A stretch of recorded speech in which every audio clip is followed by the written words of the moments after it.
Welcome, everybody. We're going to go ahead and get started. On behalf of Redbird Resilient and our president, John Stoops there. John, raise your hand. We welcome you. Thank you that you're here. Yes, I was a little bit low on the mic there at the beginning, so I'm getting trained. Good number of you would not be familiar with Redbird Resilient, so a little bit of history. It was born around 2017, 2018, out of the opiate epidemic that was going on. And there was a lot of news in the media as far as the harm that was being caused, and a lot of news on how to recover from that harm, but there was very, very little about prevention. So there were a number of Rotary members in a small meeting, and the idea came forth as far as doing something about that. And John Stoops and I was in that meeting. Actually, Jim Brewer was in that meeting, and the idea was, Jim said, "Yeah, go for it," and others said, "Go for it," So we went forward.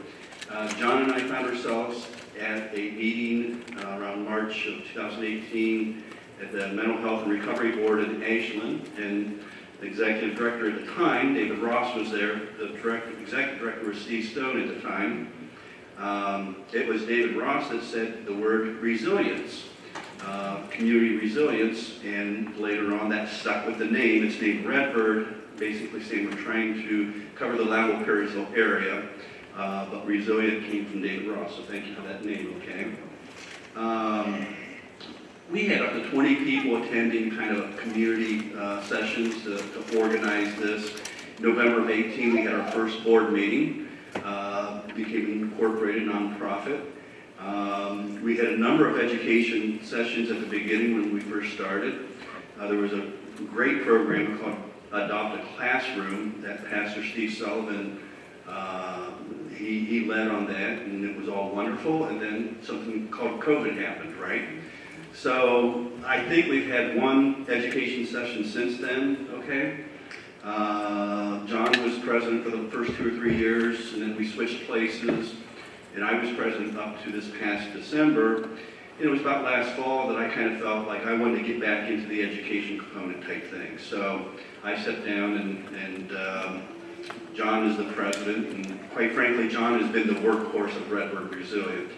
A couple years ago, running for a year or two, was a monthly program supporting some families called Connections, where the parents and the children came, and there was child care, and there's food, and Tammy Kendall, hi Tammy, Tammy Kendall led on that, and she did a phenomenal job. So now, just prepping for the speakers a little bit, I remember reading a story about a coach that was retired after about 35 years of coaching. Baseball, basketball was his main gig and such, and basically he said he didn't remember a lot of the players' names, even situations, but he remembered the process. And I just kind of feel like tonight, process isn't the only thing that's going to be spoken about, but I feel like there's a theme of like the process of things, When I was a senior in high school, it was my last baseball game, that same coach in the third inning picked up third base and threw it, and was ejected from the game, and in fact the game was canceled. Loudonville won. So we don't always get it right. In fact, an inning before that, I was ejected from the game first for a different reason. As far as I didn't like the call, it was Tim Sage. Tim Sage threw me on the game, and I was angered by a Clear Fork player. Probably shouldn't have said Clear Fork.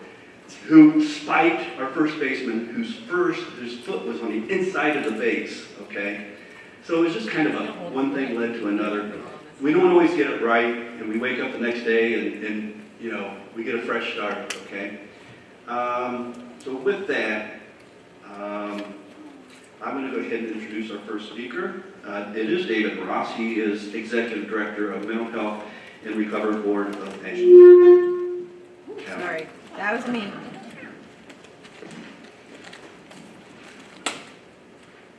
All right.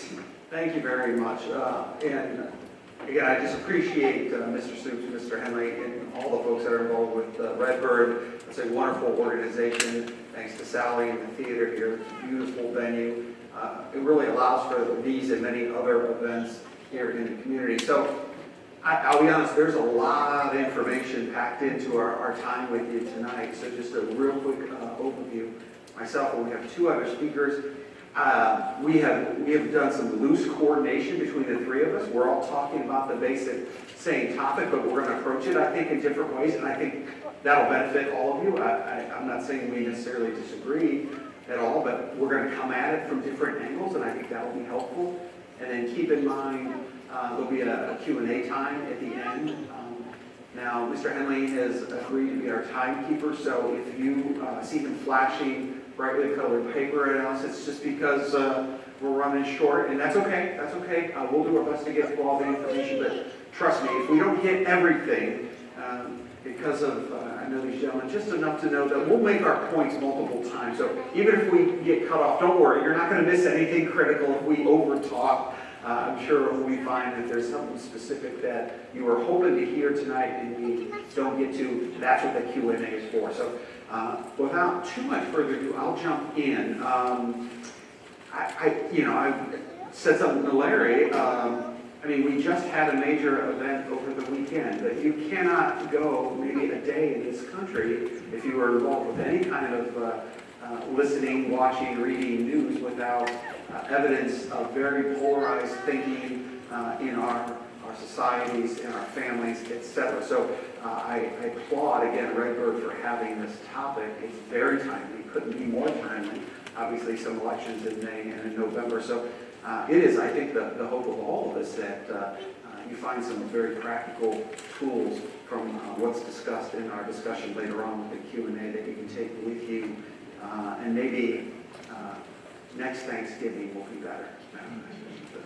So polarization. Let's go talk to our friends at Merriam-Webster. You probably know I was running this by my mother, and she's like, polarization? I don't even understand what that means. I was like, Mom, you know what it means. It's a fancy term for when folks have really sharply distinct opposites. This is one way it's described. A state in which the opinions, beliefs, or interests of a group or society no longer range along a continuum, but become concentrated at opposing extremes.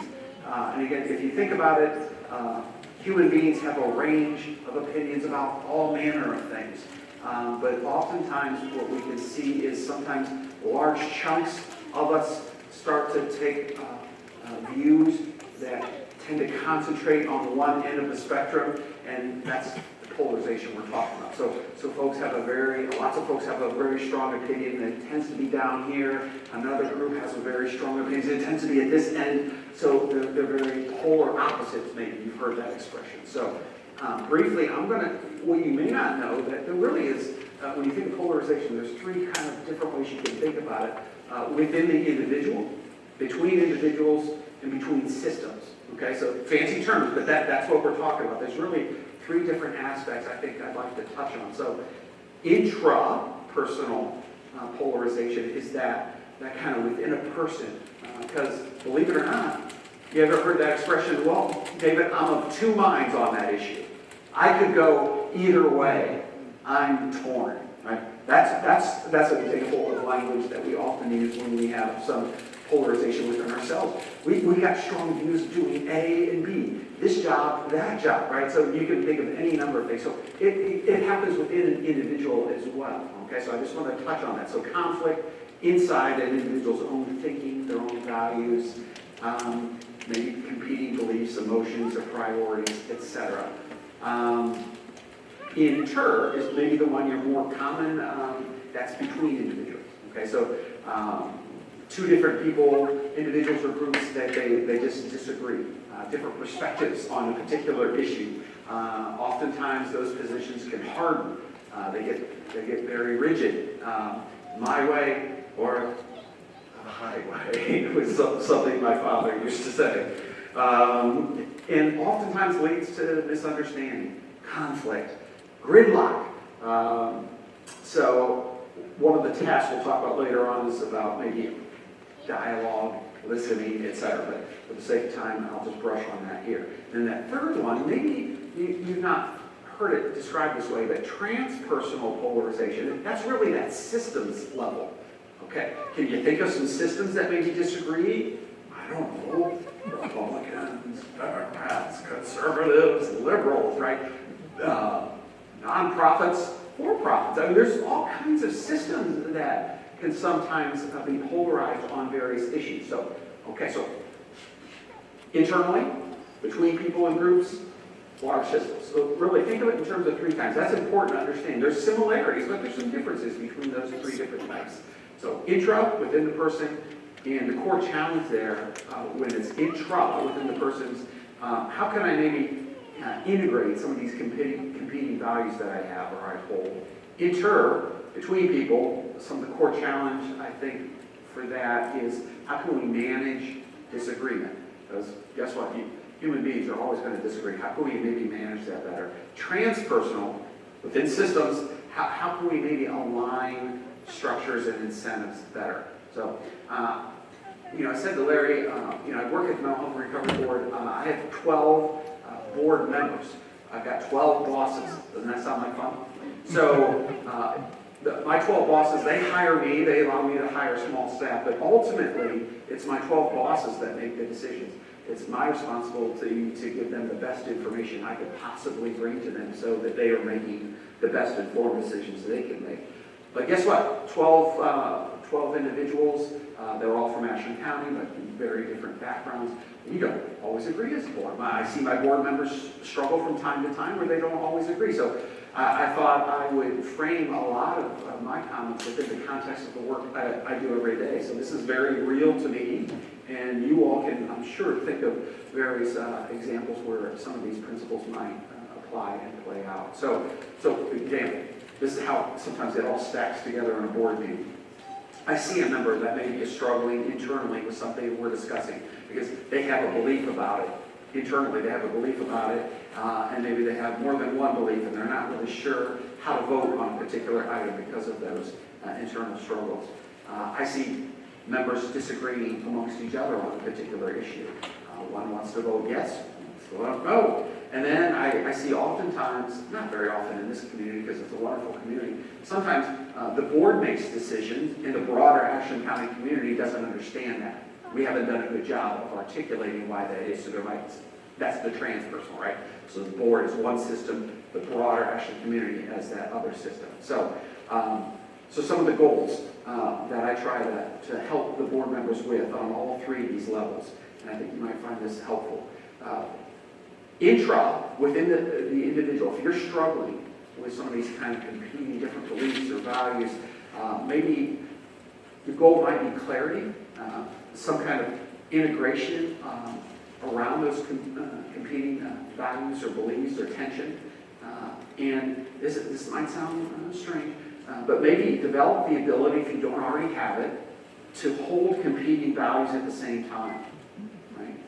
So both of these things are important to me. They both matter to me, but they're different. And they don't necessarily go together. If I choose job A, it takes me here. Job B takes me there. Both of them have the pluses and the minuses. Some people even like to break out the pluses and minuses for each one. But it's okay to hold both those things together and kind of compare and contrast and look at them. Okay, that's okay. And get used to that. They say, well, that's hard. I don't know what to do. It's a little bit, but that's okay. It's okay to hold both those things and think through them at the same time. Also, think through, do I have any personal assumptions or biases? We all have those in various areas. Are we bringing those in? Is that why I'm so strong about this position A or position B? Is it coming from, where's it coming from? So investigate that within yourself. And then, if you're an individual like one of my board members that works for an organization,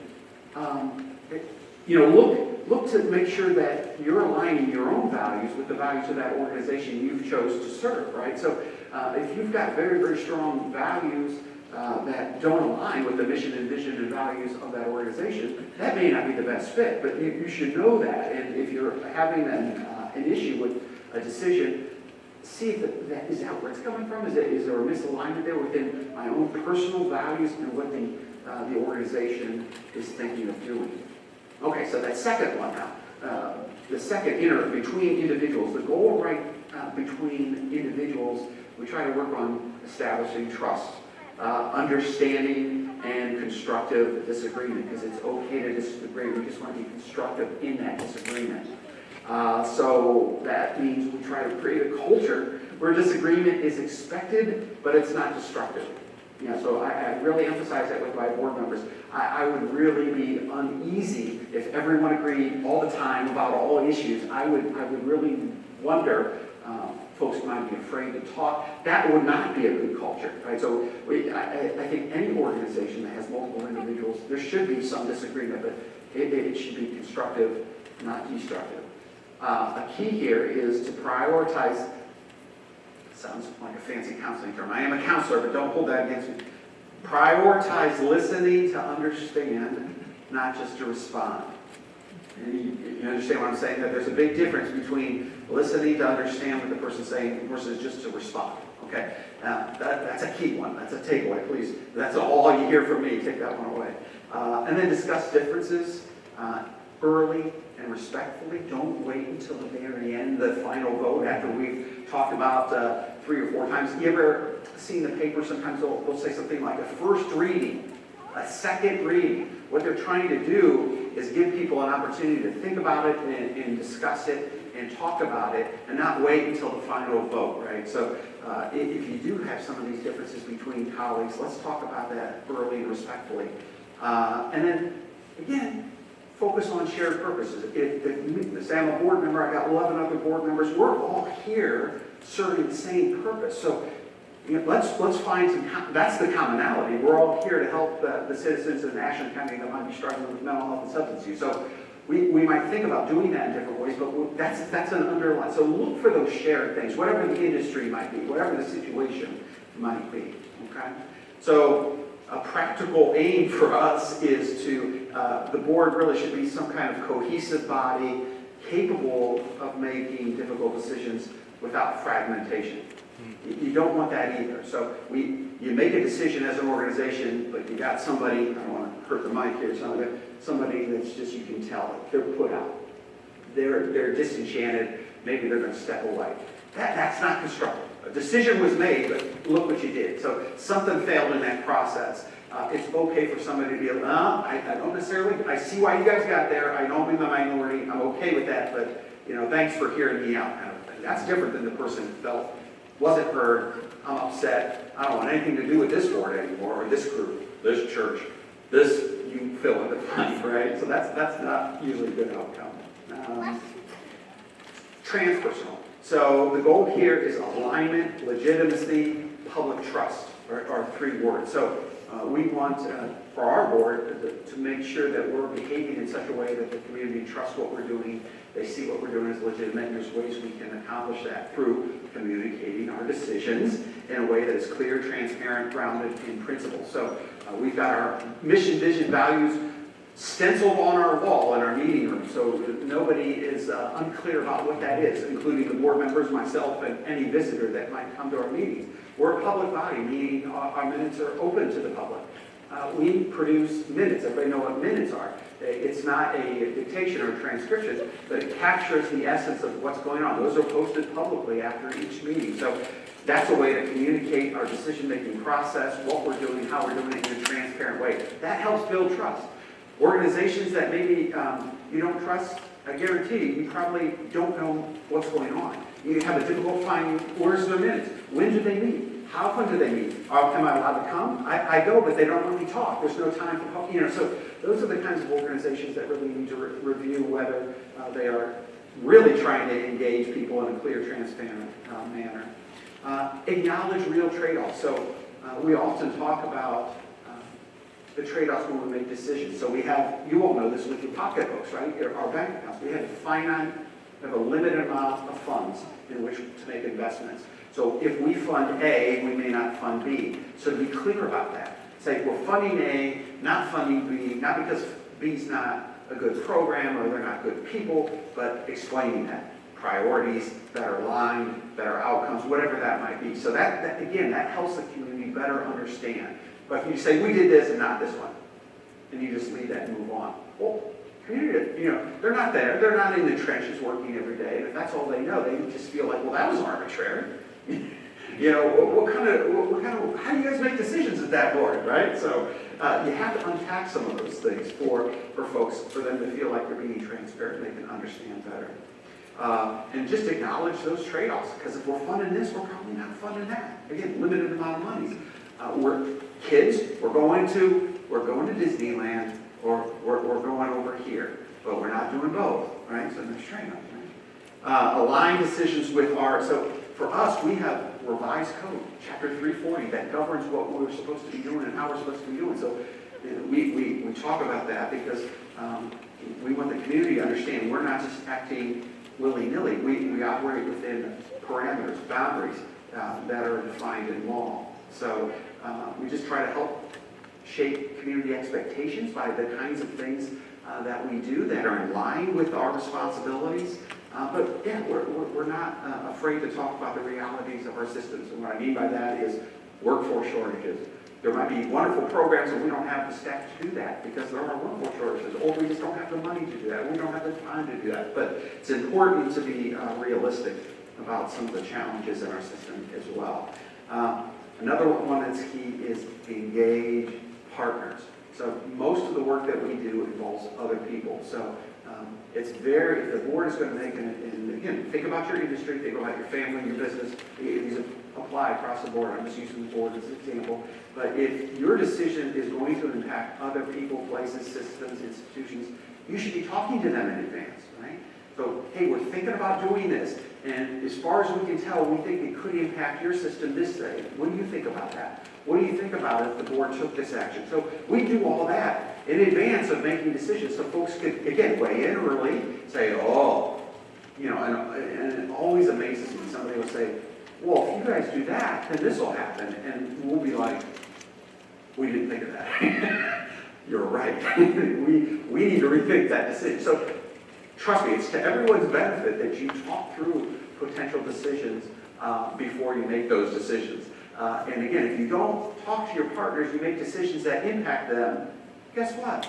They don't trust you as much. They don't see you as a good partner, right? Some of that polarization builds because you're not including them in that. Even though they're not funding you, right? They're not sitting on your board, but you work together. This is a community. Redbird Resilient, it's about a community. Ashland County, it's about building community. So we talk to one another. That's important, not to make isolated decisions that are disconnected with the rest of the partners. So hopefully, if we're doing those things well, the board will be seen by the community as fair, principled, steward of public dollars, which is our responsibility, even when decisions are difficult, which oftentimes they are.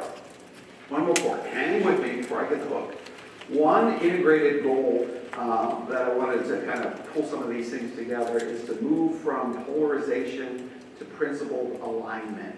So that's a big goal of the transpersonal within ourselves, with each other. That's the inter, and across the system, that's a trans. So to move from polarization to principled alignment within ourselves, with each other, and across systems. So that difficult decisions are made clearly, fairly, and with public trust. I think we can do that. I think it is very possible. I would encourage you not to fall prey to maybe a pessimistic thinking. I think it's easy to look and read and say, oh, we are so polarized, there's no way that we could possibly. It does take will. It takes a desire.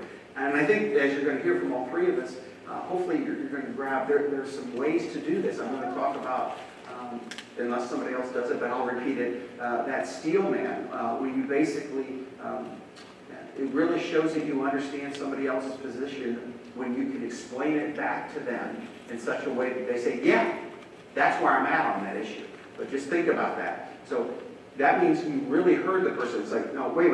So do I have your position right? Are you saying this? Is that what you're saying? I just want to make sure I've got your position right. And if they say to you, no, that's not what I'm saying. A lot of times that clears up all kinds of stuff. But if they say, yep, that's exactly what that, well, that helps. That they feel like they're heard, but also really helps to clarify. So think about, as you're listening to all three of us, some of these tips, but these are solvable things where there is a will and a desire to do so, and I believe there is. I believe in a community like Ashland and in the country broadly, I think there are a lot of folks that would like to bring the temperature down.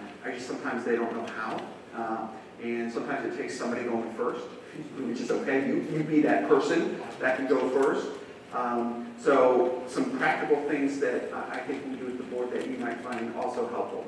So on the interpersonal level, maybe ask, am I clear about the values and intention here? So what's going on with me that I'm having this reaction within myself about this decision? Am I clear about that? Get clear within yourself about what the reaction that you're having, which means you have to pay attention to how you're feeling. And sometimes spouses are good about that. Sometimes not. But sometimes they are. Say, hey, honey, you seem really worked up about that issue.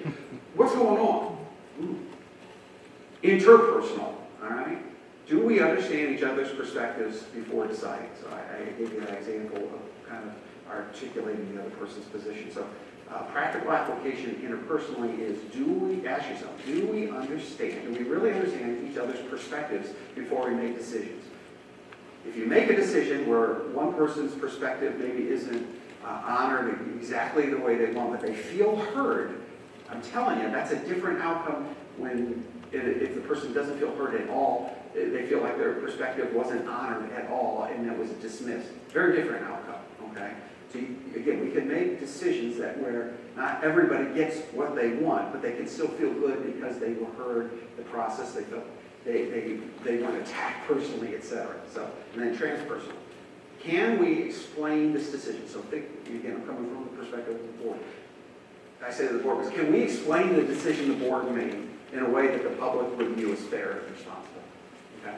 And I do this all the time. That's my job. So when somebody questions, why did the board do this, not this? So constantly trying to make sure that I can explain that decision and go through the process that I let you know. Okay? So when you think about all of this, it really can turn polarization away from a problem to eliminate necessarily to a signal. We seem to be polarized on this issue, so it's more of a signal to us to guide better decision making. So it's like, aha, okay, we seem to be polarized on this issue or have strong opinions in different directions, if you would like to use different terminology. See it more as an opportunity, as a signal that we can do better decision making. Let's do that. So let's employ some of these tactics that we're going to talk about, I've already talked about, and our guests are going to talk about next. And speaking of guests, our next one, he's a special guy. Dr. Craig Hovey, Director of the Ashland Center for Nonviolence, Professor of Religion at Ashland University.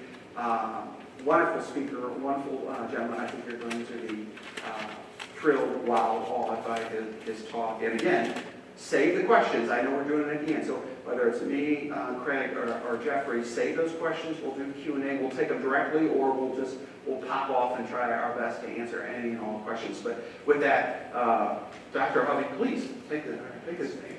Yeah. All right. Thank you so much to all of you for being here, and Larry for organizing this, and David for starting us off. I really like how David drew on his experience with the board. I'm going to do something in a minute, drawing on my experience teaching a class that I teach called Taking Human Life. And we deal with a lot of controversial topics, and I thought a neat way of approaching our topic tonight is to talk through my experience of teaching a class for 17 years on some really divisive topics like abortion and capital punishment and war and suicide and things like that. But before I get into that, so I'm a religion professor, and I'm also the director of the Ashland Center for Nonviolence. So we spend a lot of time at that center thinking about peace and nonviolence. And now in some ways, my task tonight, it's not just about polarization, but I have this kind of subtask of thinking with you about conflict. And in many ways, conflict seems at odds with peace. And so I was just moderating a panel discussion a couple of weeks ago with some of my colleagues, and we had all just read carefully, and we were speaking in front of an audience about Martin Luther King's letter from a Birmingham city jail. And he was arrested for disturbing the peace and accused of disturbing the peace. But we know King was a lover of peace. What was he doing disturbing the peace? Well, he was doing that intentionally in order to raise the consciousness of the community about the lots of things that were not being addressed, the racial injustice in Birmingham in particular. And so I'm here to talk to you now about conflict, and in particular, good conflict. The times that conflict can be good, and it can be good. But our thinking about conflict can itself be polarized. We can maybe go through life much of the time thinking there are maybe only two options here, which is, one is, conflict is always harmful, it's always bad, it's always painful, and so I'm going to avoid it as much as possible. And I'll be honest, I think I try to avoid conflict as much as possible. Maybe you're like that too. But maybe, and other people maybe gamify it a little bit. And maybe get a kick out of the fact that when there's conflict, there's winners and losers. And, you know, frankly, if you're used to being a loser in those kinds of conflicts, you're not going to seek it out. But if you're good at winning, that's an exciting combat sport. But I'm here to say, these aren't the only two options. We don't have to be polarized in our thinking about conflict. There's a third option, okay? And this will be a theme for me, which is, if someone tells you there's only two options, insist that there's a third. And you might not even know what the third way is. But just say, you know, I'm going to hold out, I'm going to believe and trust that there's at least another way here. And I would suggest that you commit yourself to discovering that. So what is the third way when it comes to conflict? That conflict can be good for me, for you, for the people I'm talking to, my community. King believed conflict would be good for Birmingham and good for America. The kind of conflict. Now, Larry introduced this by thinking about the process, and David mentioned process. It really does depend on the process. In order for there to be good conflict, the process must be good. We need to work through the conflict in a way that establishes, maybe connects people rather than pushes them away. If you can think in your own personal life, there may be conflicts you can point to that it brought you closer to someone, and you're so glad that even though it was tough at the time, that you didn't stay silent, that now you've addressed something that was really important. So conflict can be good. The problem is not that we have conflict. It's that we need to commit ourselves to resolving it, pushing through it, maybe not resolving it in the sense that it'll all be better in the end, but we're working through something that's really important. So I thought what I would do then is now talk through some lessons I've learned from teaching this class, Taking Human Life, okay? We talk about suicide, euthanasia, capital punishment, abortion, and war. And you might think I'm crazy for mentioning these hot-button topics in this kind of setting, but I want to assure you I'm not going to address these topics, but I want to talk about our lessons I've learned as a teacher of controversial topics. And I've done something that I think might be helpful, which is I'm going to talk through 4 of these topics, and they're all different, and the outcomes or the takeaway or the action steps that I think that might benefit us differ according to these 4 things. So when I start teaching my class, I'm aware that most people see these topics in a binary fashion, a pro-con kind of way, right? Pro-life, pro-choice is a classic version of that.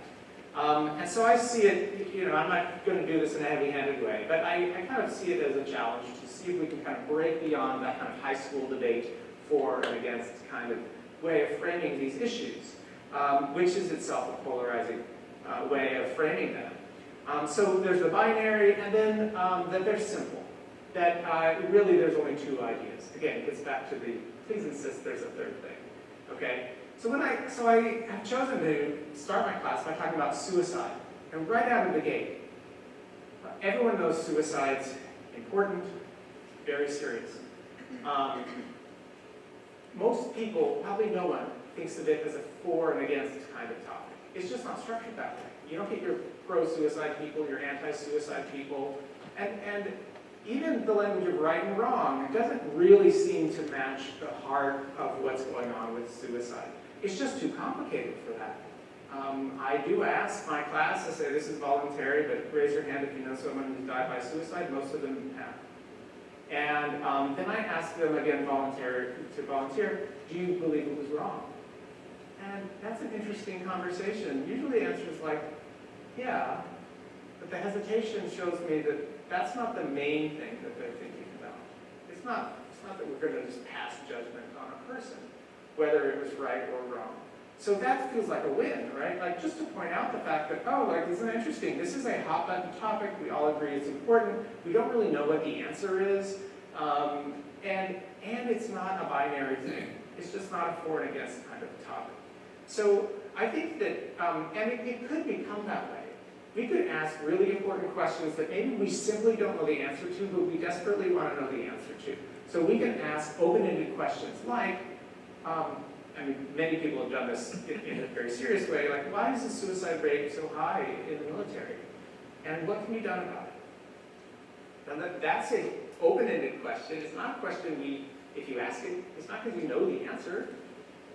And we all suspect the answer is very complicated and very big. And that's, we could commit ourselves to looking into that together. Wow, that already feels like a win. We haven't even gotten anywhere toward answering it, but the fact that we're asking an open-ended question feels like a win. So that's my first takeaway, ask open-ended questions.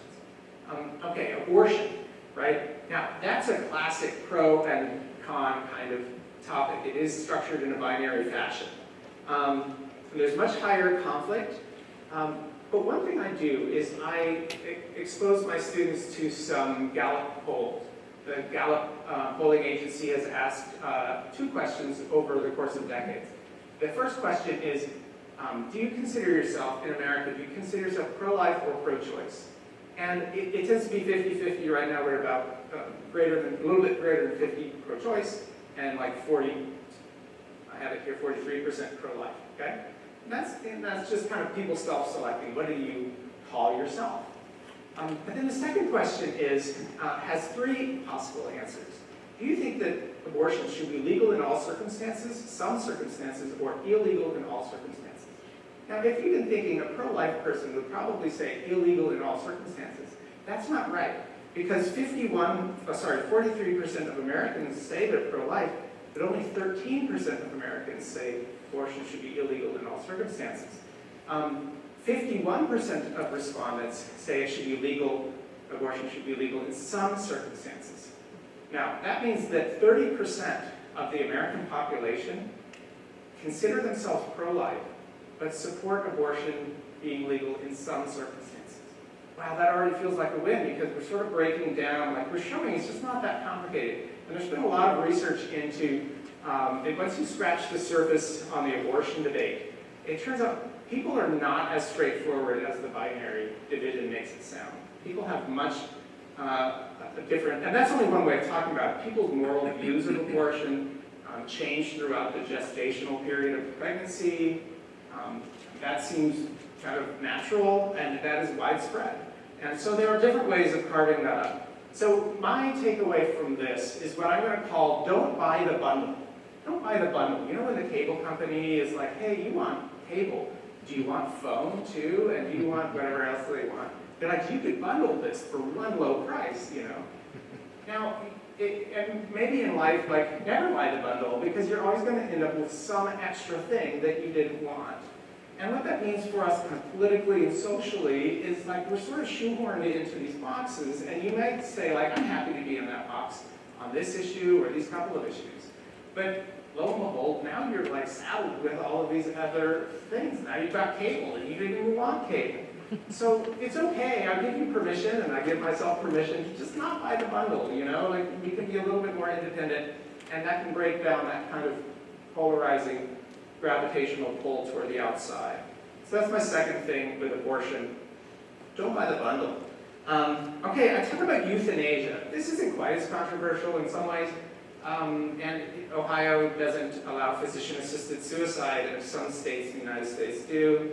When this is debated, though, we find ourselves talking about what I'm going to call the thing, which is here, which is euthanasia. Rather than the thing beneath the thing, which is a bunch of things, which is what's really going on, what are the things driving this concern to have physician-assisted suicide, and there's lots of things. And, you know, and I'll list them off, and you can maybe think of more. End-of-life care. the nervousness that people feel about medical conditions, the cost of medical care, the fear of being a burden on family members, the loneliness and isolation that many people experience as they grow older, especially the loss of freedom and autonomy. And these are the things beneath the thing, okay? So if you ever find yourself debating euthanasia, you might kind of push the conversation to something deeper and see if there might be some more common ground, or at least some common shared questions. So here's my action item with that. Instead of asking who is right, or gamifying the combat sport version of conflict, you could ask, what is the problem we're actually both facing, or that we're all facing? And then we can work on that. We can work on that. And then I teach on capital punishment. This is the fourth thing. And this is kind of a different thing. By this time in the class, I've asked, how many of you know someone who's died by suicide? I don't do that with abortion. I feel like even if it was voluntary, I still don't ask it. But actually, I did ask it once. I was sort of forced into it. But anyway, I was not surprised. It was about the same numbers as suicide. Who knows someone who's had an abortion, or I didn't ask who's had an abortion. But when it comes to capital punishment, most people, at least most of my students, college-age students, face-to-face students, don't know someone on death row. They don't know someone who's been executed. It's not a live existential personal issue for them. It's pretty abstract. I mean, it's enthralling, it's interesting, there's a lot to talk about in terms of justice and mercy and stuff like that, but it's pretty abstract. Here's the thing. I teach this class also through Ashland University's correctional education program. And I have students they're in prison for taking a human life. And they're taking a class called Taking Human Life. And we're studying capital punishment. And I've had students say, I'm in here for murder. And they considered the death penalty for me. Those are really different realities. We can sometimes find ourselves defending abstract topics. I would suggest that the more we can talk about topics that emerge out of our experiences, the more we're going to get somewhere, the more we're going to break down divisions. It's really hard to argue with someone's experience. David was saying, this is really good communication advice. Listen with curiosity, repeat back to people, is this what you're saying? And if someone's saying, this is my experience, you're probably not going to contradict them and argue against them, because that's their experience. And so just my example of some of my students have no experience with capital punishment, others very much do. So those conversations will just be different in those different settings, okay? So my take-home, my action item with this one is let's have concrete discussions as much as we can, where we share experiences and genuinely listen. All right, so just to kind of summarize, so I've talked about these 4 topics, not because I want to talk about the topics, but because I've got these action items attached to them. Ask open-ended questions. Questions you really want to know the answer to, then we can work on together. Not questions you already know the answer to, okay? Don't buy the bundle. I give you permission. Doesn't that feel great, Get away from trying to prove who is right. Move toward clarifying what it is we're actually facing. What are we actually facing? Loneliness, okay? Fear of being a burden, okay? Share your experiences, not just your beliefs or convictions or your abstract connection to winning the argument, okay? Listen to other people's personal experiences with curiosity. Keep it concrete. So the thing is, most things aren't as simple as we've been told, so we need to allow things to be more complicated. We don't have to make them more complicated than they actually are, but the things are more complicated than we think they are, so we're probably not at too much risk of that. And again, most issues don't just have 2 sides. So I want to come back and just conclude with this exhortation to always look for a third way. And this doesn't mean splitting the difference and being kind of a moderate on everything, unless you want to be. But that's not what that means. It's not an arithmetic, need. In fact, a third way is simply another way, okay? You can come at an issue from an angle, and it can be destabilizing in a really healthy way. It can be disarming, because everyone knows they've dug in their heels in 1 or 2 ways. But now we're asking a different question. this takes a lot of preparation. It takes some creativity to ask that question. It takes some drawing on personal experiences and so on to say, you know, let me think about this before I enter this conversation. How can I approach this in a third way? Let's just commit ourselves to searching for that. So in life, conflict is inevitable, and good conflict can make life better for everyone. I think I'll conclude my remarks with that and introduce our next speaker, who is my colleague at Ashland University, the chair of the Communication Studies Department and assistant professor there, Jeffrey Delbert, Ph.D.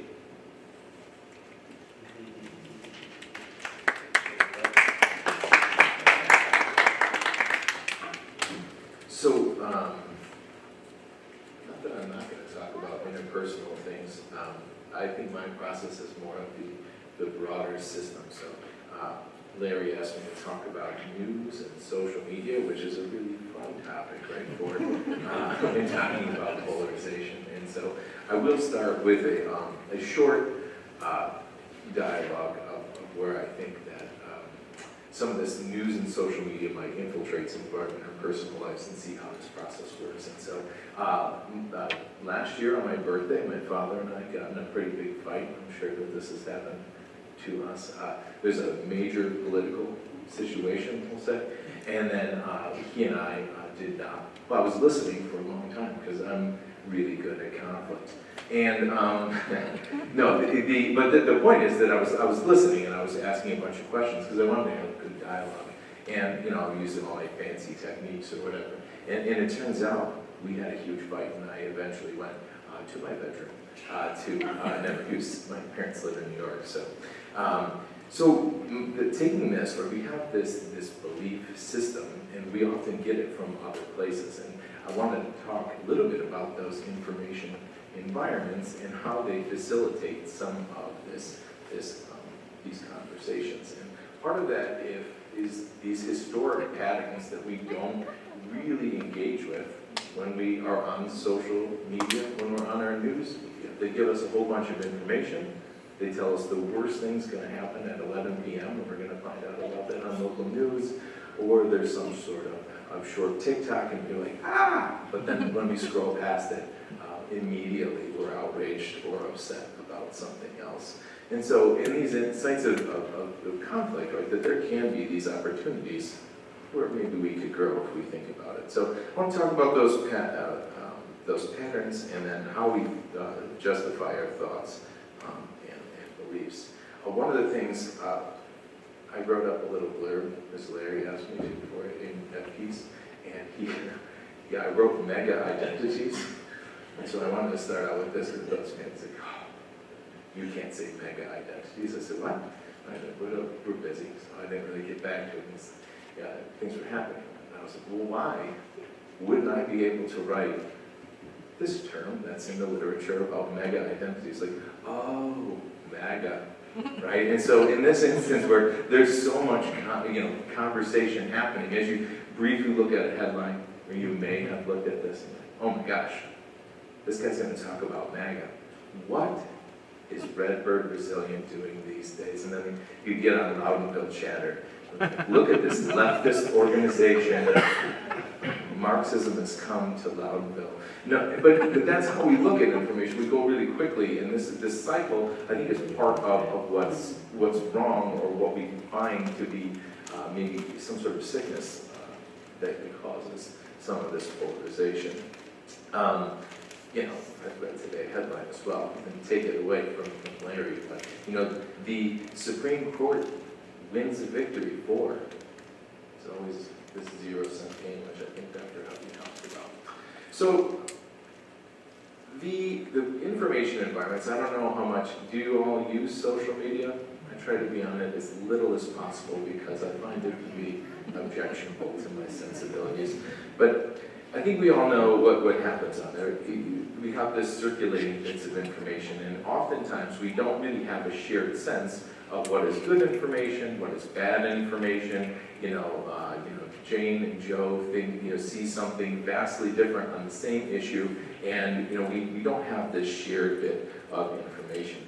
A recent study that was done about climate change, they asked individuals that self-described as skeptics, what kinds of information they want. So non-skeptics said, you go to the scientists and go look at the literature, but people that self-defined as skeptics, they wanted information from people like them. So rather than going to scientists or someone else, they're looking for people like them, their plumber, their friend, the person they met once at a conference. And so I think if we look at what that means for our society, is that we often are just looking in these different sorts of bubbles with it, what's being curated for us in these situations.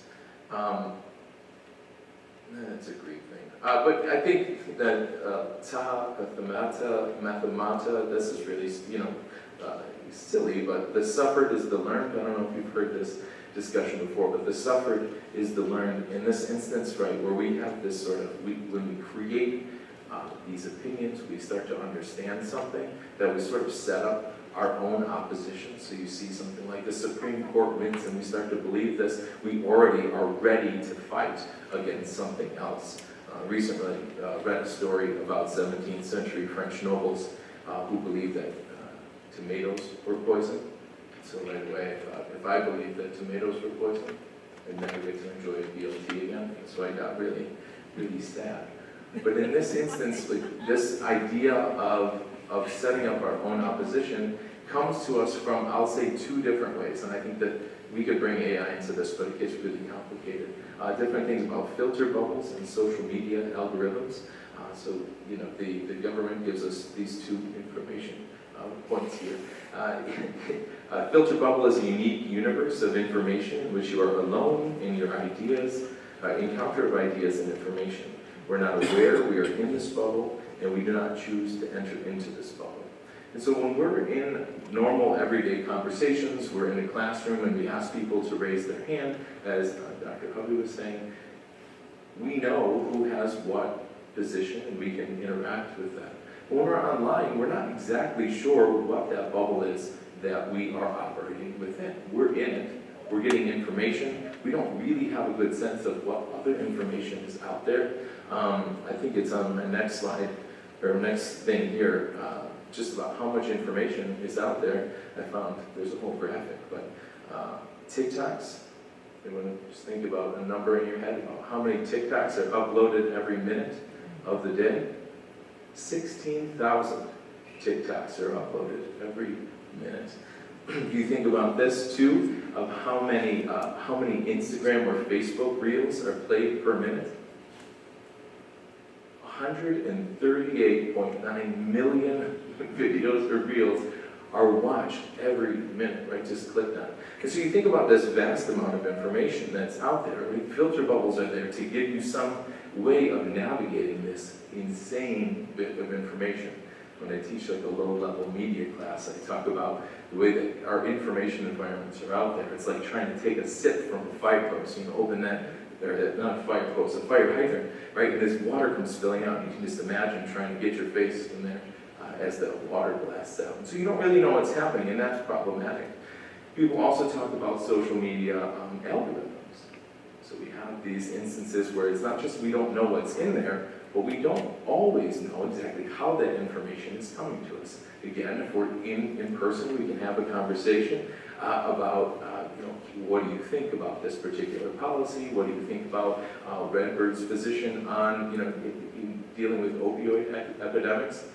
Instead, we're getting information pushed out to us based on what they think we'll want, what our friends like us to want. If you have something like Threads and other meta, they're actually pushing things out to you to make you outraged, right? That they find that the thing that's totally going to make you upset and ruin the rest of your hour. I can't believe that this is that. Can you believe that this person said this? And it's that 5-second clip from a board meeting, right? And it's, I don't know if you've ever been quoted in some way, and it's just 5 It seconds. was John quoted me, yeah. And then David's a real, right? And so, but in that way, we're going to get some of those things pushed out to us based on these problems. And AI compounds this in a whole bunch of different ways. But the data, right, is helpful in some regards. We can't look at all this information, but we don't know that we're in it. And I think this is really problematic when we come to have discussions with people. And I think, and I talk with my students a lot about democracy and how our conversations help us become better citizens, to build good communities, to interact with one another. And when we have all of this information, 139 million reels being watched by people, we're not watching, I mean, us per minute, we're not watching all those same reels, but we've all watched different things. And so we come to the table armed with no shared sense of information. And so when we think about the information environment in general, we're at a deficit if we're thinking about how our societies and communities, even our democracy was set up. So I think that that's really, really important to consider. One tool that people often think about in terms of how we can get better information from our media in general are fact checkers. And I don't know if any of you use them. I think PolitiFact sends me one every morning to tell me what someone said was right or wrong. These could be really good tools if people use them. They don't, not really, right? There's also this information. When you hear something and you hear wrong information, it's almost never going to be the case that you will forget that wrong bit of information. You might eventually drop the source of where it's come from, but that little bit of information, even if it's corrected later on, lives on inside of us. And you might catch yourself, if you're really good at it, to say that something, oh, that's not true, that was a conspiracy theory. My students love to tell me conspiracy theories because all of this information that they've collected is sort of building up all these little anecdotes to make some sort of argument, even though they don't ever really coalesce into some bigger, into a bigger whole. And I think that is really important because we also, I mean, conspiracy theories as well. We don't often trust fact-checking in general. I don't know if we get to the next election and they've committed and they start to put out some of these fact checks and people are like, oh, they picked on this person because they don't like them, right? In some instances, which was true in the Joe Biden versus Donald Trump debate, Donald Trump was fact-checked twice as often as Joe Biden. It lacks some of that context, but where we can find ways to undermine even the most fundamental tools that we believe. Hey, this is going to help us talk with one another. This will help us go, oh, that was the wrong fact, and we can come back together and have these conversations and find a third way. But that might not necessarily even be true for us. So the other thing that I thought I talked about this with Larry some, is that these terms of mis and disinformation, I think, are thrown out a lot, and they're talked in conjunction with polarization. That because we have instances of disinformation, these instances where we're purposely trying to mislead people, Russian propaganda, American propaganda, CIA, all of these things, right? This is hard for us to deal with because that's extra difficult to detect. And then misinformation, I think, is also something that's bandied about a lot. And we talk about there's information that we might be getting in these social media or news spaces that's just not true. That's this assumption that we're also being told the wrong information, and it's always some sort of external blame that we're putting on other individuals as well. But what I was attempting to build up to here is that also in some of these instances where we are on these online spaces or we're only talking with friends who are like-minded, we also are very likely to misinform ourselves. We are one of the things that if we step back and look at openly, what we're doing is what kinds of information am I putting out there, and am I trying to get the most information that I can to open yourself up to other individuals? That's very difficult to do. In my youth and onward, I attempted to listen to all kinds of talk radio for 1 hour per week.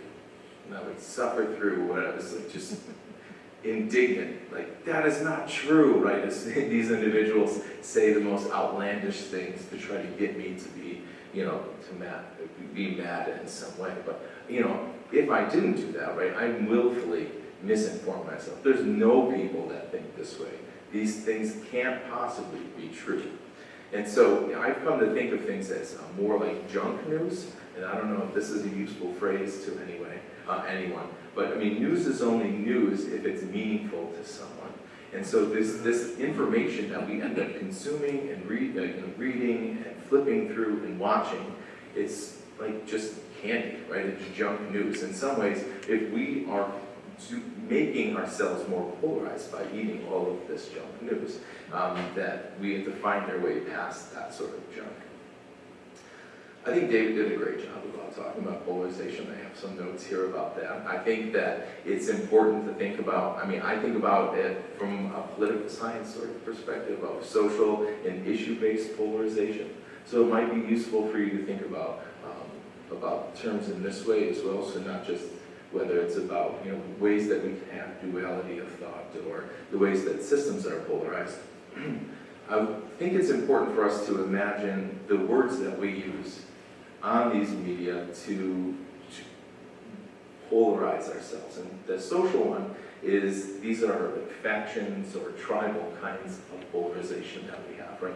We have to go back to those mega identities, a term I'm not supposed to use, or maybe can use here. But if I identify in a certain way, right, this says, I am a Democrat, and so I must take this whole package. I must have this. That's essentially what those social issues are. And so some of us are polarized based on these social groups, right? I don't know what Loudonville chatter is all about. They rejected my wife on her social media page, so I didn't get to read it too much. And then there's issue-based polarization, which is a normal kind of polarization, right? This would be a lot of the things that Dr. Hovey talks about, right? I am pro-life, I am pro-choice, but it's based on some sort of policy that we should be there. But from a rhetorical perspective, right, this is the process that we coalesce or we talk in ways that we've divided ourselves out. And in many ways, right, that we can think about these, I think about them this way, the strategies of solidarity and strategies of subversion. What I could find one on was the Loudonville chatter, was about a tax fight. I don't know if Loudonville individuals, people are very upset about the property tax raise. Is this, yeah. In the end of this, I don't know how outlandish this is. There's not really good local conflict. Maybe this because it is a good community. But in that, this idea, we have this social polarization, these individuals, right? You might have individuals that are in the camp of, I really believe in public funding for schools. There's something about the lottery in there. I don't know how much the state is responsible for. Government is bad. Ohio legislatures don't know what they're doing. Right? All of those sorts of camps lay out these social cues of, who is together, who is that we, who are the good folks, who are the bad folks. And that strategy of subversion, which I often think about and we see in social media a lot, is constructing a political enemy. It's a Murray Edelman thing. But it is a name them, shame them, and dispose of them. It's this quick and dirty way of thinking about that. We name who that enemy is. Ugh, Ohio politicians. We shame them. They're raising all these taxes, and they're getting all this money from the lottery. Why should I have to pay more money for this? And then we can just vote them out of office or continue to get rid of them in some ways. And so if we think about the ways in which we use media to circulate these we narratives, these in-groups and these out-groups, I think that it's important for us to be able to go like, wait a minute, are they the enemy? Are they that bad? Is there a third way? And so in these information environments, it's really easy to have a knee-jerk reaction and be like, these people are all bad, let's get rid of them. Which is part of what social media does, I think, really well, is to make us outraged. And so there's lots of literature on this, the in-group affinities, and it doesn't need to be negative. There's lots of outrage, there's anger, there's disgust, which I think is the worst of the emotions. But sometimes it's just love. If we look at some instances where people are so together that they will not hear anything else because they love their group so much, right? These things move us in ways, and they give us these cognitive shortcuts, and we don't think very often about what we're actually thinking about, the decisions that we're making, or decisions that we aren't making. Anti-tax. I just went back to that. That's the only thing I could find. Back I didn't do some taxes. So as I wrap up here, I don't know what is my time. You got 10 more minutes, Jeff. 10 more minutes? Oh, great. Then I don't have to wrap up. So so I think that if we think about these instances about morality, my other part here is ensuring that we don't take on these really emotional burdens of victimhood. I think that frequently it's very easy for us to think of ourselves as victims in some way. Taylor Swift loves to pick herself as some sort of victim or anti-hero frequently in her own songs, and so I often think about the ways that we talk about that. But we must work together. So in that way, when we're consuming all bits of this information, we just bicker more when we can't have a shared sense of what facts are. And so that us versus them strategy is, it pairs well with this idea of social and issue-based polarization. Talking regularly about particular problems that a community is having without dialing in or digging into what's actually happening, those things at the underlevel, just perpetuate discourse that's going on and on and on without any indication or any potential for there to be something different that will happen. And we'll just pass on those narratives because they make us feel good. And we like to feel outraged. We like to feel the things that we already feel because we feel justified. And those things I think are really, really difficult for us to deal with. So my goal is to encourage us to recognize nuance and encourage clarity. In discourse, some things are really ambiguous. I really appreciated the ideas about like the third way. I know I keep talking about that, but I really like the idea of holding two values at once, because we often do have a really complicated relationship with the truth. As a psychologist, I like that I don't think it's talked about a lot. His name is Milton Rokeach, and I like his idea of value sets, right? He has different kinds of values that we have. And we rank order these values. In some instances, we might really value cleanliness, but in other instances, we might really want something to be orderly. And in those research studies, if for real social issues that were circulating, in the 70s, when they pitted people up, like, well, you say that you like fairness. Okay, well, in this instance, we could give more to these individuals to make sure that they all have something to eat. And then you get into these extraordinary moral quandaries, these value-based quandaries, is what do I end up doing with this? Why do I want fairness here in this instance and not in others? And, that nuance that we don't get as we scroll through things, I think makes us worse at being members of a community. The increased presence of media and news also divides publics often into two mutually exclusive groups. This is really good, really, really good for an attention economy. Social media, news media, all media in general gets more revenue the more that you keep on watching. The more that you have this junk in your inbox, the more that you like watching or reading these same sorts of stories. That is what it's designed for. It's not necessarily to make us a more informed public. When you are in an ideological camp or an issue-based camp, it's very useful for that company because they have you there and they can keep you flipping through those reels. I'm still staggered by the 139 million reels viewed per minute. So we have ourselves politically sorted. To build better discussions, and this is another thing, we have to evaluate how we reason. And part of that is going back to this idea of where are we getting our information, how do we use that for conversations. And so motivated reason, which I like to think about when I think about this instance, is the tendency for people to conform assessments of information to some goal or end extrinsic to accuracy, right? That this idea that we're reasoning in certain ways to either make us feel good or to justify our whatever we decide, right? Like, man, I just really had a hard 10 minutes of work. I probably deserve to scroll on Instagram for another 14 minutes or whatever it is, right? These ideas that we do it because we like it. I think that we need to stop and check ourselves to be like, is this actually going to be helpful to us? Is this going to make me feel better in the long run, or is it make me feel real agitated later on? And so, you know, we do go to those peripheral roots of reasoning quite easily. We should build social realities that provide good ways of understanding, acting, and escaping bad information. So the media that we consume constructs our worldview.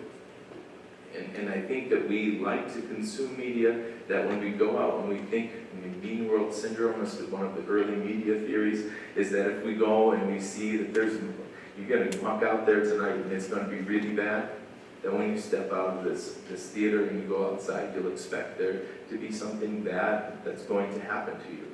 I think the same thing is true when you look at news and you're looking at things and you go, the politicians in Ohio are going to take advantage of me. My neighbor doesn't care about me. This person is all evil.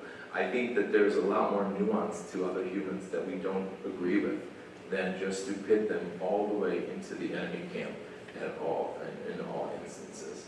And so I think that we need to be thinking, you know, how dependent we are on media as well.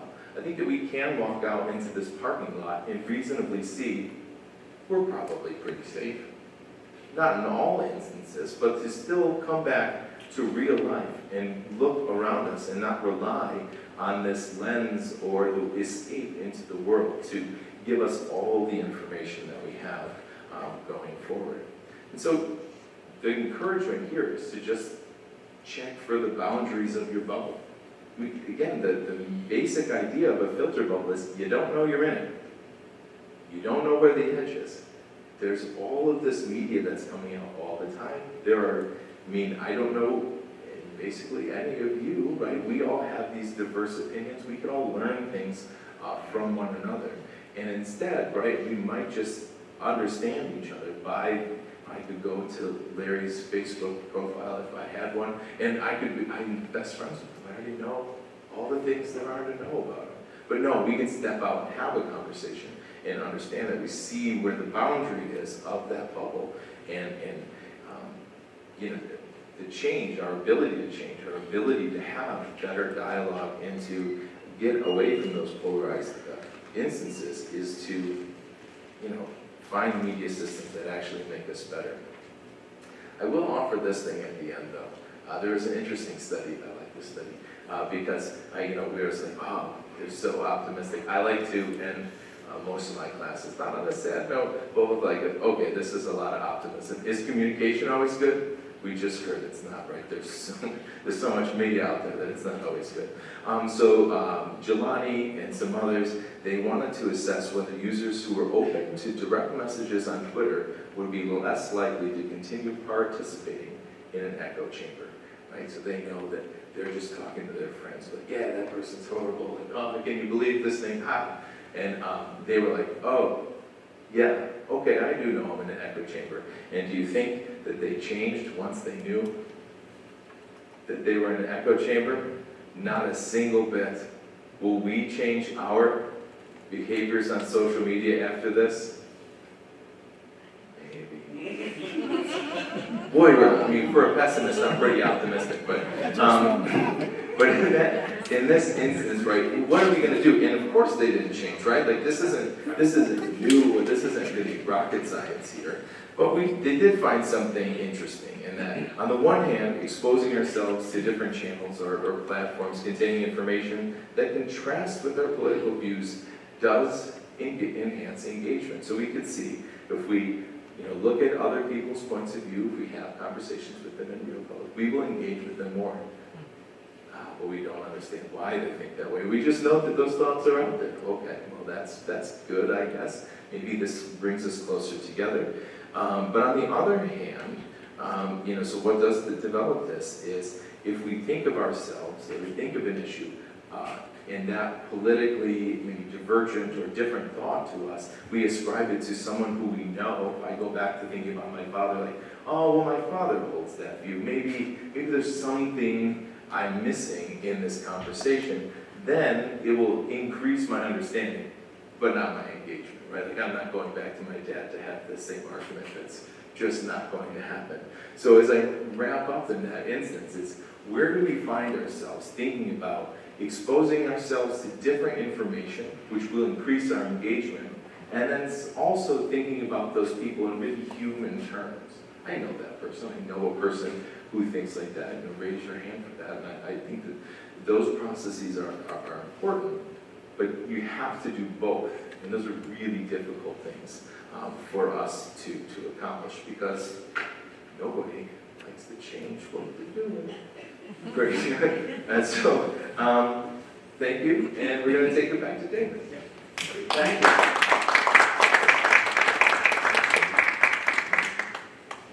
That's great stuff. So, in light of what my co-presenters have said, I'll be quick. This last section, I wanted to talk about how we can move out of some of this raw and divisive polarization. Some of this will be a little bit of a repeat. Maybe I'll say it slightly differently. And then end, and again, I'm firm, I don't know how hopeful that was. Now I'm going to try to end with a hopeful tone as well, with these three concepts of faith, hope, and love. You might say, oh, David, that's so hallmarky. Maybe, but I think there's a real role for those concepts of faith, hope, and love. So I want to end with that. So let me start with just a few more maybe strategies, things to think about how we can move out of being polarized, less polarized, again, within the person, between people, and systems. Those are my three areas I've been focusing on. So I won't spend as much time on the intro because I think co-presenters have done a good job there, but the idea within the individual is to be less polarized. Again, try to move from reacting to reflecting, okay? And that's not always easy, right? So slowing down, reflect, not react immediately. So, and again, this is why I mentioned earlier about Thanksgiving. Nobody knows us like family. Am I right? Nobody can push your buttons like family. They just know, and then you go from everything's fine to, I'm getting that drumstick really quick. So I understand it's difficult, but the goal here is to move from reaction to reflection. And what are you reflecting on? One of the I can't remember if it was Craig or Jeffrey mentioned name. It's important to name things. So if you're wrestling, name what you're wrestling. Talk about that within yourself. About what am I fighting? What are the competing values or the tensions? You talk about maybe cleanliness and orderliness, whatever those things are. Name those things. It's important to do that. And maybe think about rather than either or, think about both and. That's another way to think about it. It doesn't always have to be black and white. Sometimes it's a both and. Not always. Third way, fourth way. I love that. And then pre-commit to principles, because we'll talk about that in the faith, hope, and love. But I think all of us, if we really explore it, we've got some things that are more important than other things. Non-negotiables. You hear people say, this is a non-negotiable in this relationship, David. Okay, we have those in different areas. So it's important to understand, is that what's behind my position? So at the interpersonal level, I think those things are helpful to help move us away from polarization.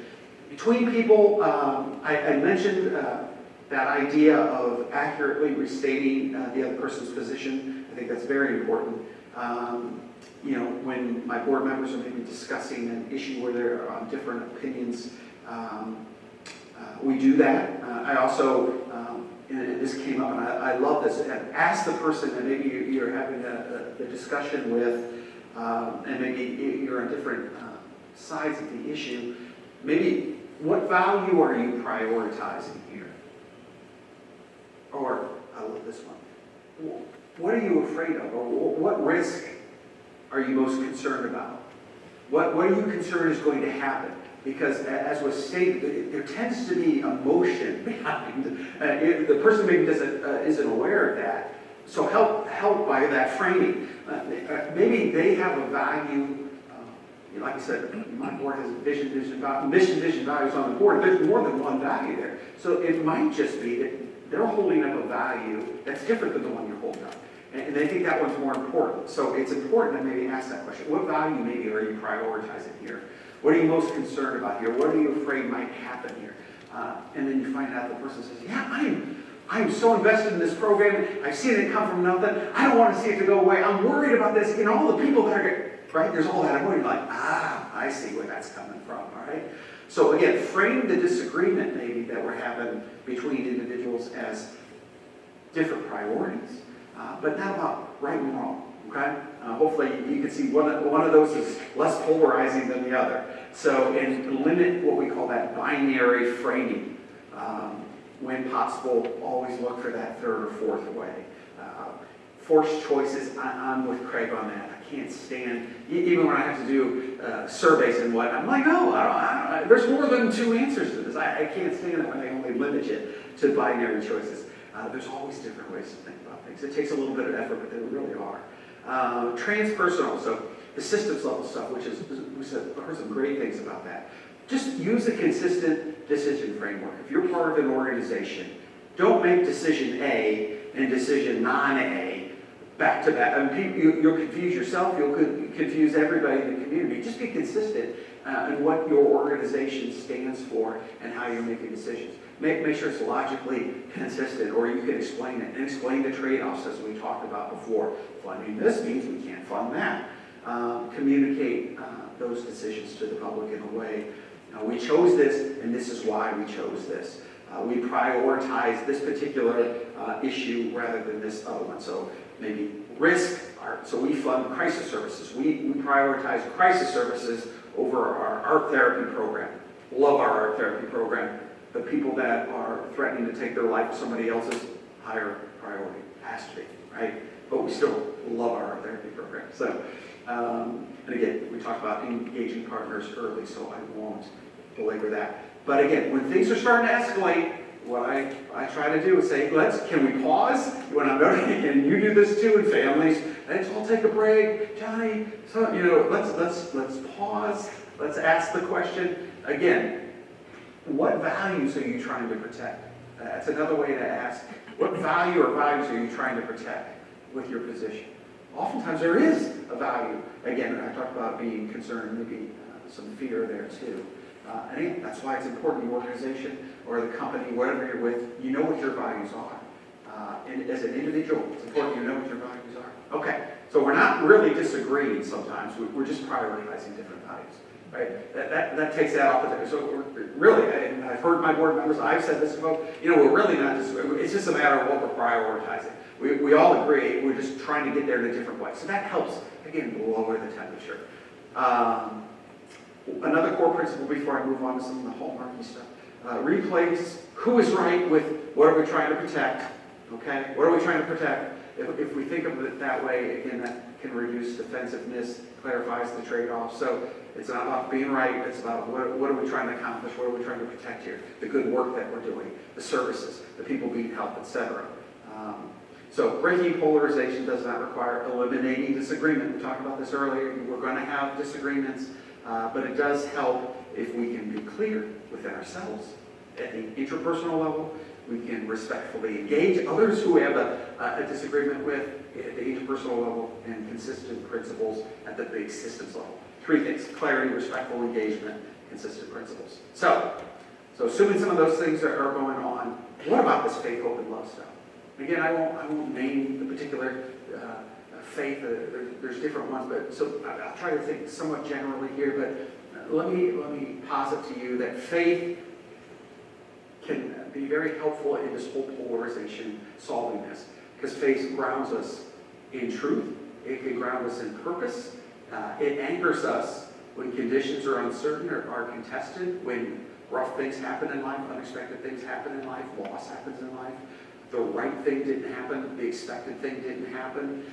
Reminds us that Paul David Tripp, one of my favorites, P.D. Tripp, he's always talking about, we try to make good things, ultimate things. Keller said the same thing, where we try to think not of ourselves as stewards, but as saviors. But we're really stewards, right? But we are not our own, little g gods, right? So it reminds us that our work is an ultimate.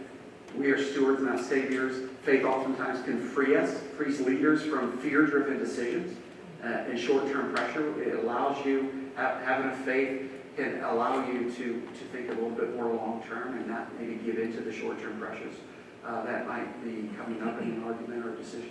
It keeps our focus on human dignity, I think meaning and responsibility, not just systems or outcomes when we're focused on faith. It provides a stable reference point when data, politics, and opinions conflict. It kind of cuts through that, cuts through the algorithm, cuts through the noise. Our faith really can anchor us in storms. And guess what? They're going to come. They do come. We've got the history of the civilization that tells us that they will come. So let me say to you, without some kind of anchor, you will be tossed to and fro by every little thing that comes. So for that reason alone, faith definitely grounds us. And in practice, even a board like Mental Recovery Board, which isn't a religious board, it's a secular organization, it's a governmental organization. What faith can do to a board like ours, we can say, because we all are people of faith, we can say we're going to act with integrity when we make decisions, right? We can act with clarity. And even when the outcomes are uncertain, we can do those things, acting with integrity and clarity. So, how about hope? We heard from a very hopeful speaker there. He's very optimistic. Hope can help us with confidence in a meaningful process of what I mean. Hope can sustain forward movement without denial of reality. It is possible to be hopeful in light of some of the things that are operating that would try to take away, diminish, squelch that hope, okay? Hope recognizes that problems are real, but they're not final. Ooh, that's interesting. Real but not final, okay? Hope can prevent drift into cynicism, which, again, I love to be a critical thinker in the best sense of things. I've often said, Larry, John, to the extent Redbird or other schools promote critical thinking skills, it's critical. I know at the college you all promote that. We want to teach people how to think, not what to think. That's critical. I mean, and as I've seen that, as I've gotten older, that go away, because if you're thinking critical, what my co-presenters, what they said, you could challenge the outcomes, the data. You look at the survey and say, that's a very flawed signal, right? So we want to be good critical thinkers. We want to be hopeful. I think hope encourages investment in what? Prevention, right? John, you know this. Our board invest most of our funding in prevention-based services. Why? Because we believe in the future. We believe in the young people. We believe in the next generation, the next generation after that. We believe in long-term solutions. We don't want to go from crisis to crisis to crisis, right? But we do have a hope that there is such a thing as human potential and recovery is possible, even for somebody that might be struggling with substances again and again and again, and relapse again and again and again. I said in another context before, hey, some parents said, David, how many times should I stand by my loved one who's relapsed? I was like, for as long as they're alive, right? Because we do not know. I don't want anybody giving up on me. But I understand you got to put some guardrails, you got to protect yourself, but we don't want to give up on each other. We want to be hopeful. Hope keeps the board oriented toward what we can build and what we are building, not just what must be cut. I mean, some boards or organizations that fund, it's so much about the cut rather than what they built and what they are building. So again, hope can help really change the frame. It allows a board to say something like, even in times of scarcity, which we have times of scarcity, our decisions can move the community toward health and stability. And it's possible, and I believe that. And then love. Again, we can quibble about this definition of love, folks. I understand it's certainly openness and different interpretation. But love, I think, can orient people in this way. It can direct decisions towards the good of others, especially the vulnerable, when we love each other. It can help center the question. So the question might be, who's most at risk of being harmed if we get this wrong? If we make this decision, or I choose to make this action, who's most at risk of being harmed by that? I think love can protect us against being purely technocratic in our decision-making, where we reduce people to numbers in categories. Have you been in an organization like that? One of the things our board does is we require both. We want numbers. We want to know how many people you saw this quarter or this 6 months, but that's not all we want. We want stories. We want narrative stories of the human beings that you interacted with during that quarter, that you served, and what they said and what the outcomes, right? So I think that's an outgrowth of love. We care enough about each other that we're not going to reduce people to numbers. You mentioned, Craig mentioned, talking about suicide. We do a lot of suicide prevention awareness. Yes, at some level, we count up the number of people that took their own lives, but those are people. All the data, we know how many lives are impacted by each, the death by suicide or overdose death. So these are human beings. So yeah, love helps us to guard against reducing people, I think, to numbers. And it calls leaders to be compassionate, to be patient, to be responsible, I think, in a sacrificial way, to give above and beyond. In practice, love ensures that every decision considers the real human lives behind the data. And some of my speakers talk about that. There's a real human behind that. Hopefully it's not a data, but there's a real human behind that discussion you're having, right? Or that debate you're having, and that disagreement. In the Christian world, it's often been said, I think it was Martin Lloyd-Jones said this, that at least he's the one I remember by. He's like, when somebody's coming at you, they're being really mean and angry, you have to look beyond that to, that sin, to see that person, to see the fallenness that exists there, but you need to see that person because somebody saw that in you, right? So try to see that human life behind the data, the disagreement, the argument. So to sum that up, the virtue, faith, hope, love. Faith can help guard against fear. It can help guard against confusion. It can help guard against drifting values. Faith can help produce clarity and integrity. Hope can guard against cynicism, short-term thinking, and it can help produce forward movement. And lastly, love guards against cold calculations, indifference, and it produces, I think, human-centered decisions. So, when facing difficult choices, my board then, faith asks us, are we grounded in what is right and true?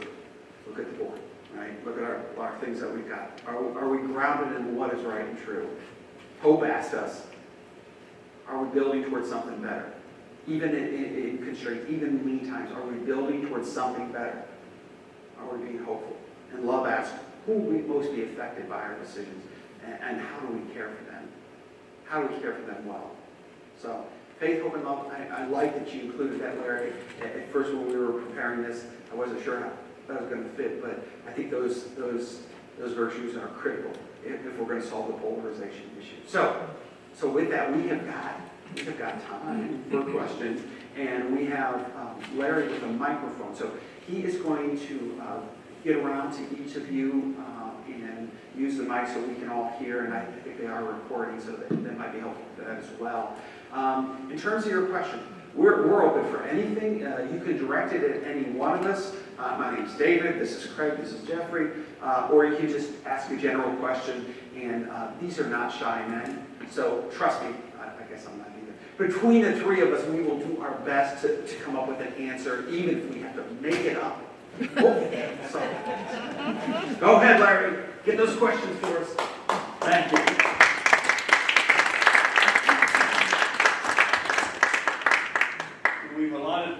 We've allotted 15 minutes for questions, okay? So if anybody has a question, just raise your hand and I'll bring the mic over, okay? All right. I'm curious to know what term was used in the past instead of polarization. Yeah. Because I know when I came to Brother Larry, I said, I don't know much about this. I don't know much about this.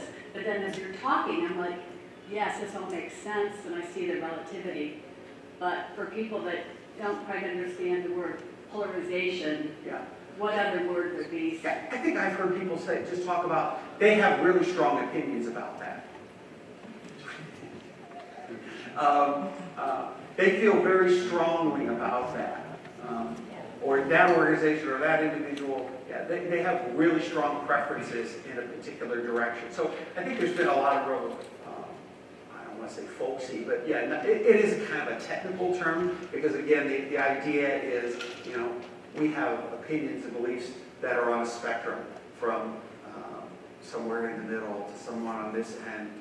You know, Craig had mentioned some of the debates tend to be either or, very extreme, but sometimes there's middle. So the idea, though, is that, you know, whether the individual, if it's two individuals, their particular view is over here, they have strong opinions on this end, they have a strong position on this end, and they talk about it being polarized, just meaning they have very opposite, you know.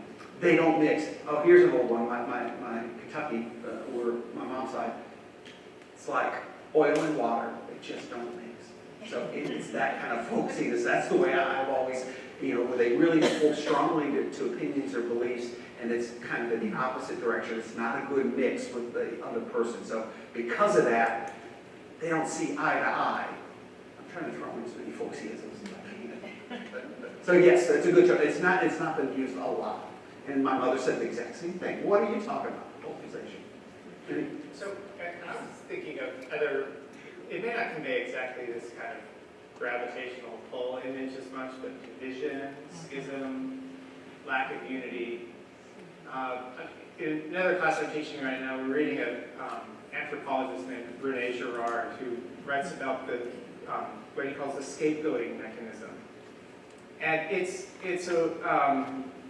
says it's common to all societies, all cultures, to seek unity by scapegoating a person or a minority group or something, either by expelling them or running them out of town. If you think about the original scapegoat in the book of Leviticus, is run out of town, or people, or maybe they're killed. A lot of ancient Greek mythology, they kill, like in the case of Oedipus, someone's to blame for all the social ills.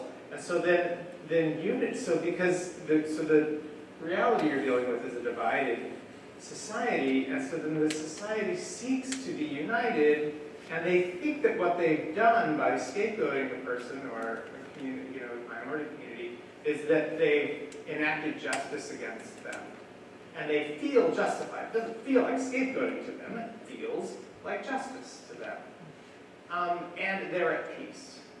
So, I wanted to just kind of register that as bad as polarization is, as bad as division is, there is a kind of peace that is generated by violence that doesn't feel like violence to the ones who are doing it. It feels like justice. So I guess, I'm ambivalent with the language. I'm torn. I run a peace center. But there are some very dangerous forms of peace that attempt to overcome disunity. I was to the side of your question, but disunity led me there. That's good. Oops. I just turned off the mic. Here you go. You don't need to do anything with that. Unbelievable, Larry. And actually, your last response addressed this a little bit. I'm curious, it feels like, I still talk to a lot of people who are moderate and reasonable, as all of you discussed to a certain extent, but culturally speaking, there seems to be more and more, polarization, to the point where I also talk to more people who, if you make any statement or, you are completely lumped into this extreme category. And so, because it seems like we've been moving that direction for quite some time, I'm curious, what you would say, what gives you hope that this could possibly stop, move in better directions? What gives you hope for our future? Or maybe you don't have any. No, that's right. I did have a favorite, I didn't say. But the hope is that we are able to work and do things. We are and always have been a species that works together. We are better when we are a community, and it's how societies have survived and thrived And I think in some instances, I mean, from my perspective, it's the media that makes us feel like we're more divided. I really like the stats of, pro-choice versus pro-life, which I think is an arbitrary distinction. And then when it comes down, a majority, even if it's slight, but a majority of individuals were like, I could see some nuance in that. And this is a classic, I mean, in all research, right, that people are much more open-minded than we're led to believe. That it's just much easier to lump people into categories and to deal with a categorical group than it is to deal with all of the differences that we have in humanity. So I think the hope is that we are good at building communities and coming together. And that work is done in communication, and we need to do more of it. And we need to be open in that communication and think of it not as a zero-sum game, but one in which we must interact with each other. And I think that we can do that, and that is super hopeful. I think I'm hopeful too, because I think as we continue to divide into smaller and smaller camps, I would like, they talk about church splits, right? It's always, the first and the second, and there's always, they continue to split, right? There's disagreements, kind of an old expression. But as you talk about it, you're right. You can't talk. There's no go zones. You can't talk about this. As soon as you say something, then all of a sudden you're in that camp. That's that. I just don't think that works long term. So I'm hopeful that as we see that more and more, because I believe some of the stats that say that we're not happier because of the polarization. I think in some, Americans have a lot of faults. One thing we tend to be is pragmatic about a lot of things. And as more and more of us see that this isn't making us happier, to again, divide, subdivide in smaller camps. My hope is that we recognize that this isn't working. And to recognize that there might be some for whom it's working, whether it's people that get the clicks or that monetize the algorithms and the technology that helps stoke these things. But I believe in the collective, maybe common sense that we will notice that these things aren't working because somebody says to you, hey, have you talked to your brother recently? No, but in fact, I haven't talked to him in 20 years since we fought about the election, and that's 20 years. I believe that human beings will start to miss what is most natural, which is that connection and that love and that care for each other. So I am still hopeful, but it's not to say that there's not work to be done.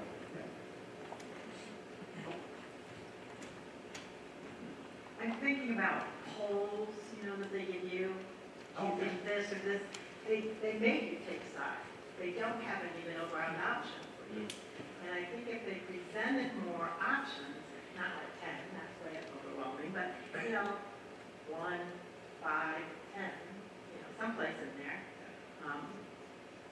that we would see that we are much more similar than we are different.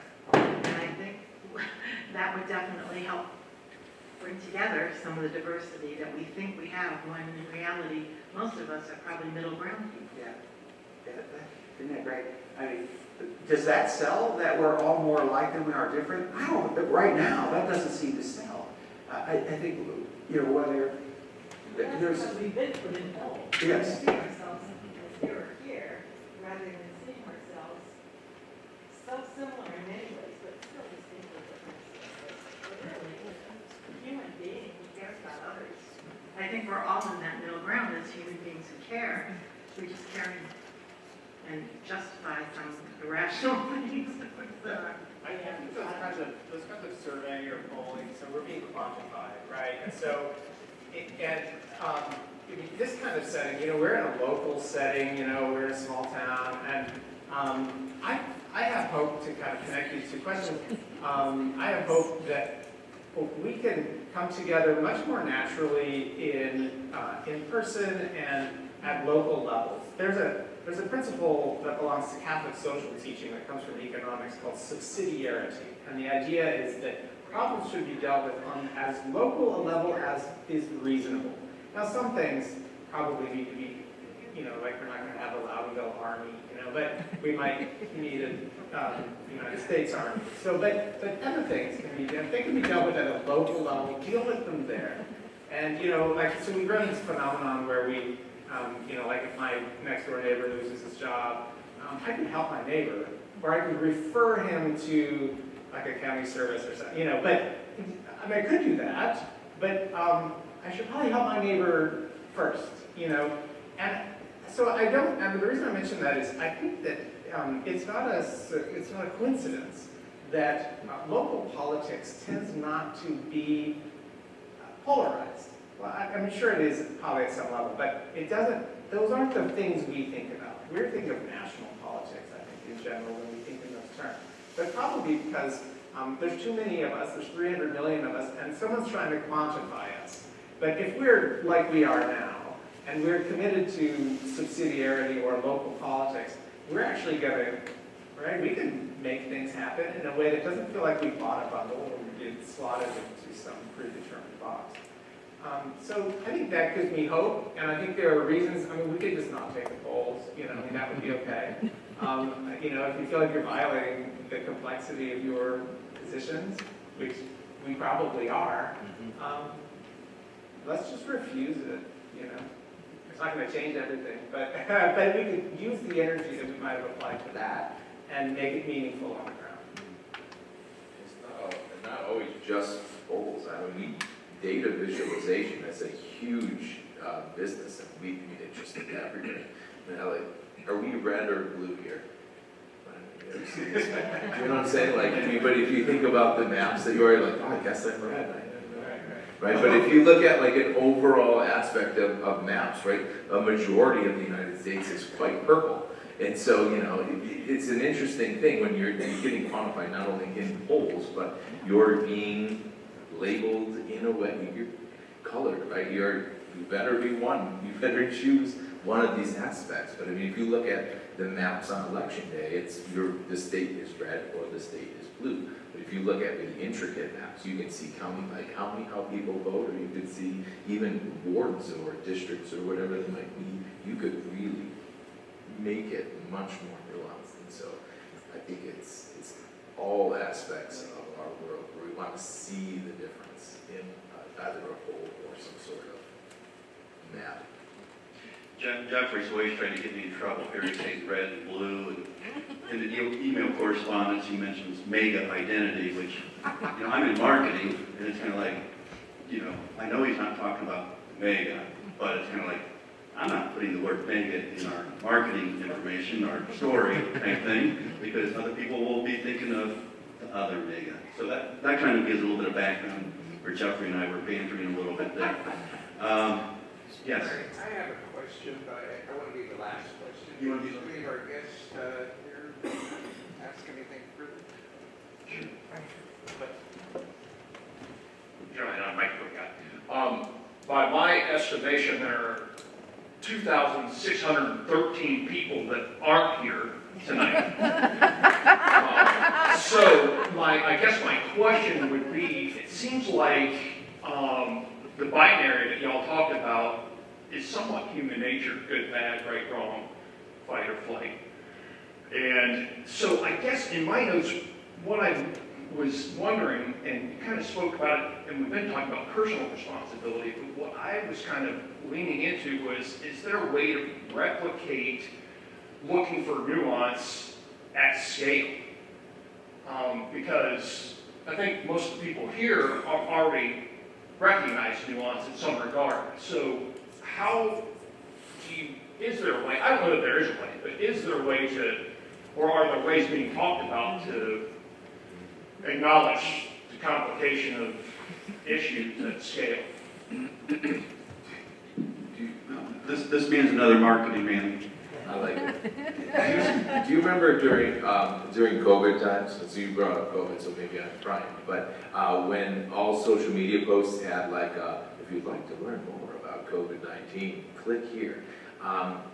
The numbers weren't good at how many people were clicking on finding more information. But if we're talking about at scale, there are ways in which we can put that information out there if people choose to use it. So I think that there are ways to put out nuance. We just have to be willing to participate in that nuance instead of just scrolling through and looking at headlines.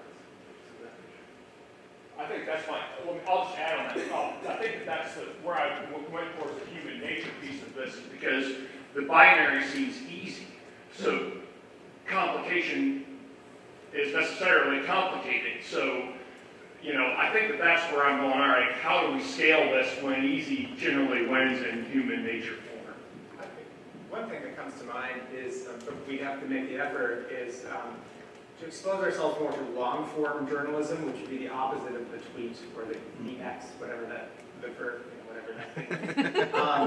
But the X post. But long-form journalism, news magazines kind of still exist, but not like they used to. But you used to be able to read a 15-page article, and and journalists can be quite skilled at drawing out a lot of nuance.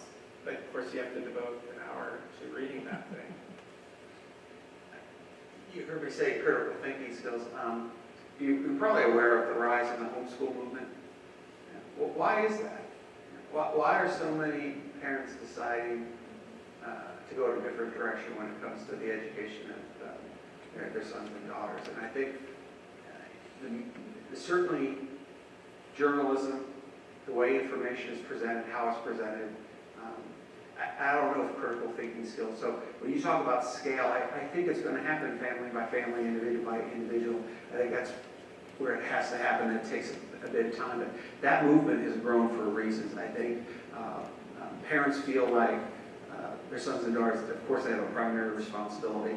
Education was something, at least in this country for a period of time, they felt like they could trust the government to manage well. I don't know if folks feel as confident in that, and they're feeling like maybe some of these principles, these values that are very important that they want their sons and daughters to, they're in a better position to try to bring up. So I think that's a movement that reflects some of what you're talking about, to bring that scale by teaching things that they don't feel like they're getting, or maybe in the way that they expected.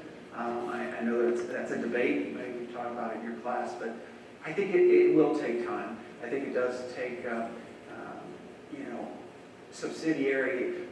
Dr. Hovey, that's one of my favorite terms. John, you've heard me say that. I love that term because, again, those closest to the issue usually are in the best position to solve it. So that means individuals and families are usually in a better position to solve what's going on with their family.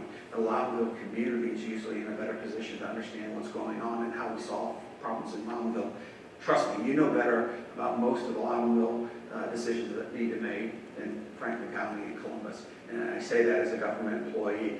We have something in Ohio called local control, which has been referenced. That's what that's about. Those closest to the issues tend to be, not on all issues, but tend to be in a better position to make those decisions. So, but yeah, it's going to take time to reach that critical mass. But I think there is a will, and I bring up the homeschooling just as an example. It wouldn't be grown unless there was a collective will to do more of this kind of thing, to change the trajectory that we might be on. Anybody else? Thank you, sir. I just wanted to share very quickly that years ago, back during the 2020 elections, the husband of a dear friend of mine, they live in Akron, was very influenced by everything that was going on in the political realm. And it really began to, infiltrate his business, his marriage, his relationships with people, and it became troubling. And he got to a point where he was ready to make a change. And at that time in Akron, there was also a lot going on in Akron. And so what he began to do was call for time for local purpose. Instead of the time that was being taken to argue about politics or, those type of things, he began to put a call out to his community. Let's dial things back and let's take care of our own 2 blocks, is how he put it out there. And in doing so, what they realized was there was a lot that was going on in their own community that was falling through the cracks and it was getting missed. And they were missing it because they were only looking at each other as opposing political parties. They were no longer looking at each other as neighbors. In doing what they did, they started to make really valuable impact in their community, focusing on the needs of the community. One example was the local soccer team in one of the school districts there that didn't have a lot of money. They actually found out that kids were trading soccer shoes with kids that were sitting on the bench, and they'd take them off and give them to the ones that were getting called into the game. And he called a fundraiser in the community, and they got new shoes for all the players, and that's only one example of how that community began to come together when they took the time to choose to do so. And in that process also, they began to get to know each other. Then you get to know each other's experiences, not only shared experiences, but personal experiences. So then guess what? The political conversations changed as well, because now they began to understand why people felt the way they did, and respect stepped into that situation. The human behind it. Correct. And we lost Michael, our dear friend, 2 years ago in a tragic accident, but the legacy that he left and the impact and the ideas that he left to take care of your own 2 blocks. It's easy for us to argue with each other about everything going on out in the stratosphere. But really beautiful, wonderful, impactful change can happen within a community when we choose to put our focus there on each other. Thank you. Amen, sister. Tammy has been our connections coordinator. And, she just stepped down from the board a month or 2 ago to take care of some other priorities and work and such, but you can see why she was a great leader on connections. She's still a friend. And John Stoops has talked up connections as well. And tonight we've heard that concept of engagement. And we had email correspondence and data. One of the greatest things I heard was just, in the end, it comes down to people. You know, in the end, it comes down to people. Thanks, Larry. Great program. I want to say to the 3 of you, we really appreciate you taking time to come down. And I know you took time to prepare and everything. I personally got a lot out of this, and I wanted to just bounce something off of you and get your reaction to it. 2017, 2018, when we came together, we said our mission was, quote, initially, I said, our mission is to cure drug addiction. And I didn't mean that we're going to come up with some new 12-stage treatment program or something, but we were going to come and work on the foundation that would prevent new individuals stepping into drug addiction. Because drug addiction is something that we're probably never going to eradicate. It's not going to be like polio.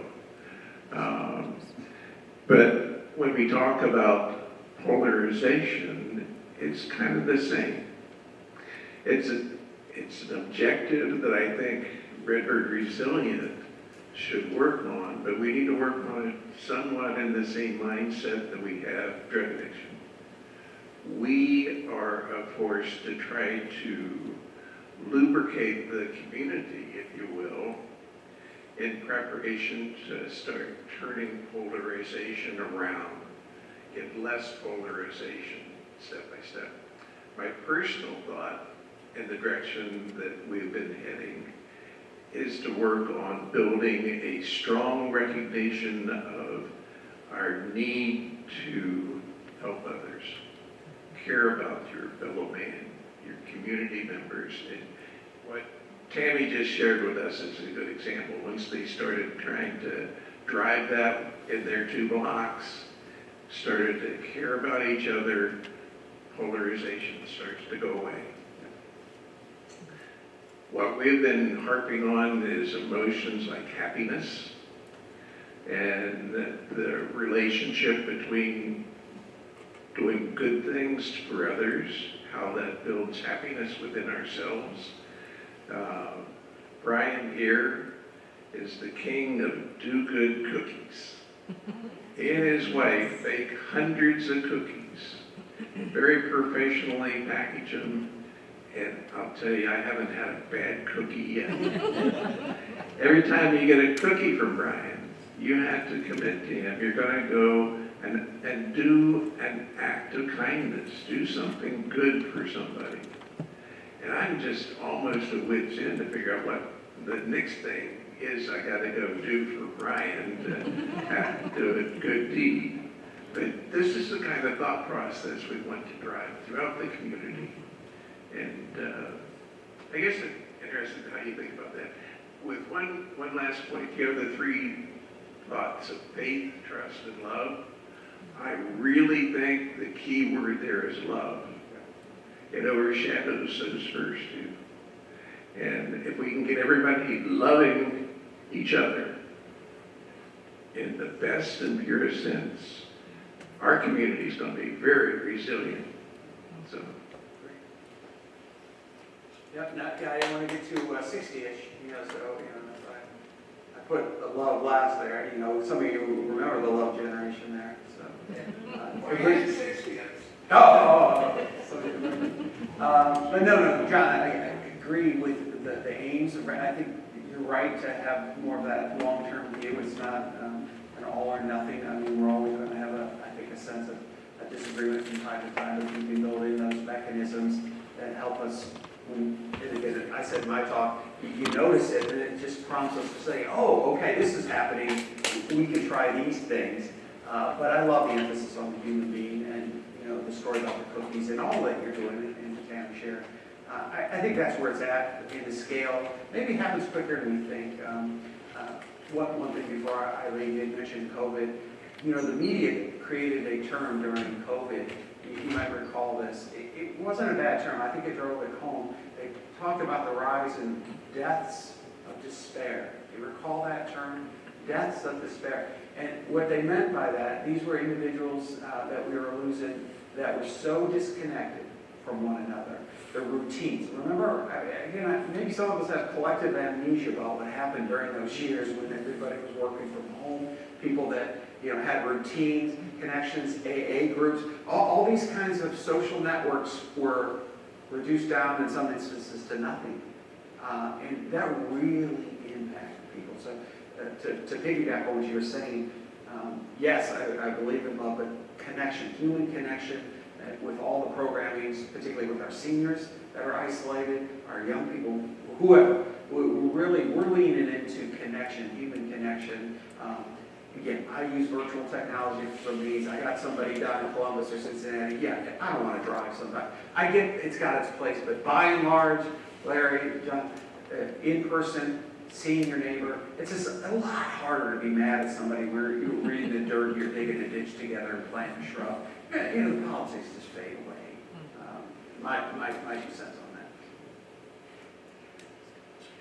Well, I would like to thank everybody for being here, and this video will be available within 48 hours on the website, redbirdresilient.org, so you can share that with others. In our promotion, we stated that and such. There's brochures on Redbird Resilient as you exit there, and John's name and phone numbers on there. If you happen to be interested in joining our board, you would be quite welcome to. Just give John a call or talk to him or I after the event, and we'll take your name and number. But I would like to thank our guest. Just briefly, David's job is serving the entire community, so I never even thought about paying David, okay? Craig is involved in the Center of Nonviolence and such, and so that's kind of a community engagement too. Jeffrey, I mean, he's a professor. I'm not sure about the community engagement organization, so I really had to, Jeffrey, we're willing to pay you as far as, I didn't really want to pay him, but, and he said, are you a nonprofit? Yes. He said, if it makes the community stronger, no problem. Okay, thank you.